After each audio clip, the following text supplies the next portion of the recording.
చెప్పండి ఇది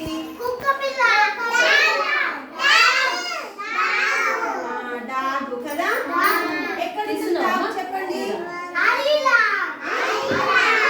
డాగ్ అడవిలో ఉంటుందా? ఎక్కడ ఉంటుంది? ఇంటి దగ్గర కనిపించదా మీకు? ఇంటి దగ్గర ఏమని వస్తుంది చెప్పండి. కూర్చుంటుందా? మనకి ఇంటి దగ్గర ఉంటుందా ఇది?